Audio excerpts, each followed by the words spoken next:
Still watching Your Story.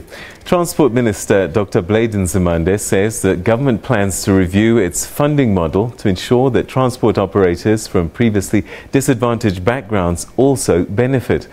Nzimande says it's unacceptable that transport models like minibus taxis and small bus operators are not being prioritised. The minister was speaking during the South African National Small Business Operators Elective Conference in Durban. Our reporter Simphiwe Makhanya spoke to the minister.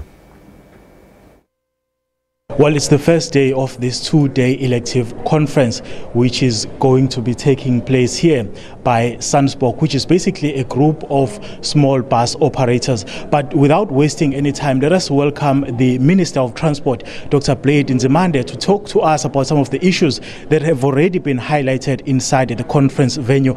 Minister Nzimande, thank you very much for your time. The critical issue that bus operators seem to be raising is the issue of funding. Why is government not funding these bus operators? I would like to say that as government we are acutely aware that the subsidy arrangement for the entire public transport system in our country is not just and fair.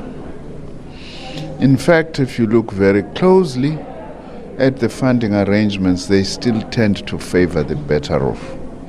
So it's within that context then that I have committed that the new leadership that will be elected representing your small bus operators, I would like that we meet with them and have some serious discussion.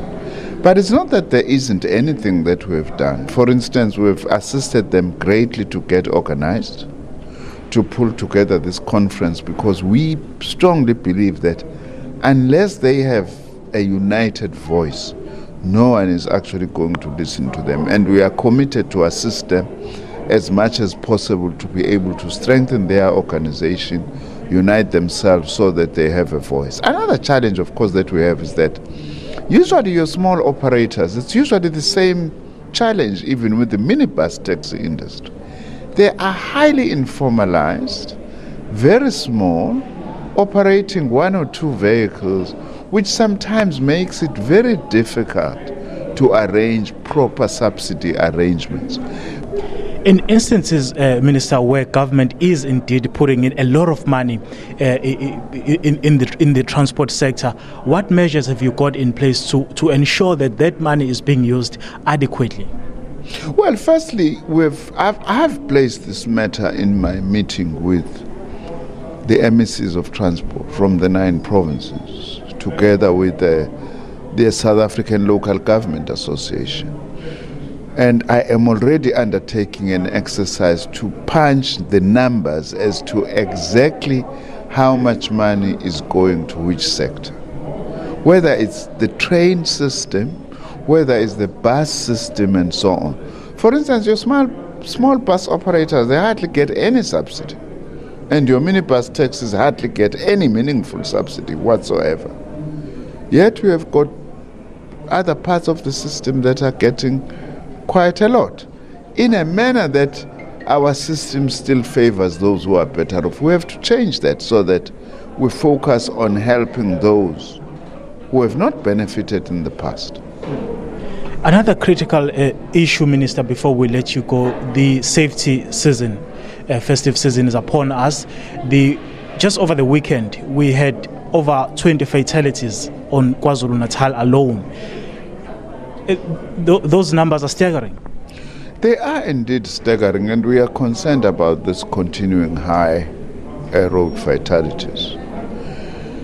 But as government, we are going to continue to do some of the things that have helped in the past, but also do more. For instance, we are committed to maintaining high visibility of traffic officials. But what we are working on now is an improvement on that, to actually get 24-hour police visibility, especially targeting your most hazardous roads, which we know. Which ones are those? Like you take the N3, if you talk of the highways, and the N1 between Johannesburg and Polokwane, just by way of example. There are hazardous roads in all the provinces. So we are then negotiating and also discussing with the unions to have this 24-hour visibility. But we're going to be tightening the laws as well. It's high time now that if we are a repeat offender, you are always speeding, you are always driving drunk, and we catch you now and again, we'll have to take away your license. When, Minister, are we going to be seeing that being implemented? Because we've been hearing those proposals. Already one of the pieces of legislation is already before Parliament as I speak. We are hoping that before the Parliament rises for the elections next year, that legislation would have been passed and hopefully assented to by the President, so that we are able to tighten the laws. Of course, we are aware that tightening the laws is very important, but we must also continue to involve communities. We must also continue to educate people. For example, one of the biggest challenges we have in South Africa is that almost half of fatalities on the road, it's pedestrians. And where are the biggest areas? You will be surprised when I say this, that the single largest place where the highest number in the whole country of pedestrians are killed, it's within a eThekwini municipality.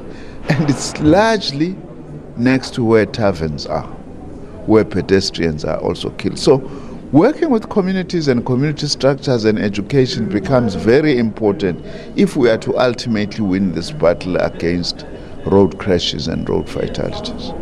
Minister, due to time constraints, we'll have to leave it there for now. Thank you very much for your time. Thank you. There was the Minister of Transport, Dr. Nzimande, unpacking some of the issues that the department will be focusing on as the holiday season is upon us. It's back to you in Johannesburg.